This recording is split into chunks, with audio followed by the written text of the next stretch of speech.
रेगिस्तान की तपती रेत के बीच एक शानदार लेकिन वीरान महल खड़ा था। ये महल शहजादी ज़हरा का था, जो अपनी सुंदरता और जिद्दी स्वभाव के लिए दूर दूर तक जानी जाती थी। उसे हर उस मर्द से नफरत थी जिसने उसे सिर्फ एक खूबसूरत खिलौना समझा था। उसका दिल बदला लेने की आग में जल रहा था। उसी रेगिस्तान में अलादीन नाम का एक गरीब लेकिन साहसी युवक रहता था। उसकी निगाहें हमेशा उस महल पर टिकी रहती थीं, न सिर्फ उसकी भव्यता के लिए बल्कि उस शहजादी के लिए भी जिसे उसने दूर से देखा था और अपना दिल दे बैठा था। लेकिन वो जानता था कि एक गरीब लड़के का एक शहजादी को चाहना मौत को दावत देने जैसा है। एक दिन अलादीन को खंडहरों में एक पुरानी मिट्टी की चिराग मिली। अनजाने में उसे रगड़ने पर एक भयानक जिन्न प्रकट हुआ, जिसकी आंखों में सदियों की कैद का गुस्सा भरा था। जिन्न ने अलादीन को गुलाम बनाने की धमकी दी, लेकिन अलादीन ने अपनी चालाकी से उसे वापस चिराग में कैद करने की कोशिश की। गुस्से में जिन्न ने अलादीन को एक मौका दिया। अगर वो उसके लिए शहजादी ज़हरा को लाए तो वो उसे अमीर बना देगा। अलादीन के मन में लालच और ज़हरा को पाने की इच्छा जाग उठी। वो जिन्न की शक्ति का इस्तेमाल करके महल में घुसने की योजना बनाने लगा। धोखे की रात आई और अलादीन रात के अंधेरे में जिन्न की मदद से महल में दाखिल हुआ। उसने ज़हरा को सोते हुए देखा। उसकी सुंदरता ने अलादीन को और भी दीवाना बना दिया, लेकिन जिन्न की शर्त उसके दिमाग में घूम रही थी। उसने ज़हरा को उठाने की कोशिश की, लेकिन तभी ज़हरा की नींद खुल गई।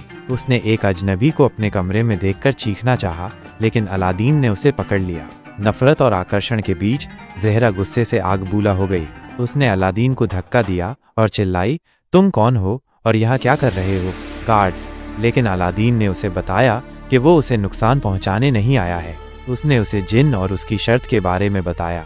ज़हरा को पहले तो विश्वास नहीं हुआ, लेकिन अलादीन की आंखों में उसे सच्चाई की झलक दिखी। धीरे धीरे उसकी नफरत एक अजीब आकर्षण में बदलने लगी। जिन्न बेसब्री से ज़हरा का इंतजार कर रहा था। जब अलादीन खाली हाथ लौटा तो जिन्न का गुस्सा 7वें आसमान पर पहुंच गया। उसने अलादीन को धमकी दी कि अगर वो अगली रात ज़हरा को लेकर नहीं आया तो वो उसे मार डालेगा। खतरनाक समझौते की घड़ी आई और अलादीन जानता था कि उसके पास कोई और चारा नहीं है। उसने ज़हरा के पास वापस जाने का फैसला किया, लेकिन इस बार उसका इरादा उसे जिन्न को सौंपने का नहीं था। उसने ज़हरा को सब कुछ सच बता दिया और उससे मदद मांगी। ज़हरा, जो अब अलादीन के प्रति आकर्षित हो चुकी थी, उसकी मदद करने के लिए राजी हो गई। उन्होंने मिलकर जिन्न को धोखा देने की योजना बनाई। रेगिस्तान में मुठभेड़ हुई और अगली रात अलादीन और ज़हरा रेगिस्तान में जिन्न से मिलने गए। ज़हरा ने नकाब पहना हुआ था। जिन्न ने सोचा कि अलादीन उसे शहजादी लाया है, लेकिन जब जिन्न ने उसे करीब से देखने की कोशिश की तो ज़हरा ने अपनी तलवार निकाल ली। धोखे का पर्दाफाश हुआ और ज़हरा एक कुशल योद्धा थी। उसने जिन्न पर हमला कर दिया। अलादीन भी उसके साथ मिल गया।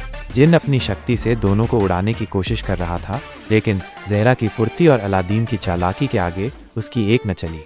जिन्न ने अपना भयानक रूप दिखाया और गुस्से में जिन्न ने अपना असली भयानक रूप धारण कर लिया।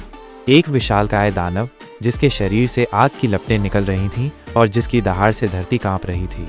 महल का रहस्य खुला और लड़ाई के दौरान वे गलती से महल के एक पुराने और गुप्त कमरे में पहुंच गए। वहां उन्हें दीवारों पर अजीबोगरीब नक्शे और शिलालेख मिले। ज़हरा ने उन्हें पढ़कर बताया कि ये महल सदियों पहले एक शक्तिशाली जादूगर का था, जिसने जिन्न को इस चिराग में कैद किया था, और इस कैद को तोड़ने का एक तरीका भी यहाँ लिखा है। कमज़ोर करने का मंत्र मिला और शिलालेखों में एक ऐसा मंत्र लिखा था जिसे पढ़कर जिन्न की शक्ति को कमज़ोर किया जा सकता था। ज़हरा ने उस मंत्र को याद कर लिया। अंतिम मुकाबला शुरू हुआ और अलादीन और ज़हरा ने मिलकर जिन्न का सामना किया। ज़हरा ने सही मौके पर उस मंत्र का उच्चारण किया। मंत्र की शक्ति से जिन्न चीखने लगा और उसकी विशालकाय देह सिकुड़ने लगी। अलादीन ने तुरंत उस चिराग को उठाया और जिन्न के धुएं को वापस उसमें कैद कर दिया। इस बार अलादीन ने चिराग का ढक्कन एक जादुई ताले से बंद कर दिया, जिसे जिन्न कभी नहीं खोल सकता था। प्यार और आज़ादी मिली और जिन्न के हमेशा के लिए कैद होने के बाद ज़हरा ने अलादीन को धन्यवाद दिया। इस खतरनाक सफ़र में उनकी नफरत कब प्यार में बदल गई, उन्हें पता भी नहीं चला। ज़हरा ने अपने महल और अपनी दौलत को छोड़कर अलादीन के साथ एक साधारण जीवन जीने का फैसला किया। रेगिस्तान का नया घर बना और अलादीन और ज़हरा ने रेगिस्तान में एक नया घर बसाया। उनका प्यार दिन ब दिन गहरा होता गया। उन्होंने उस जिन्न के खतरे से हमेशा के लिए मुक्ति पा ली थी और अब वे अपनी मर्जी के मालिक थे।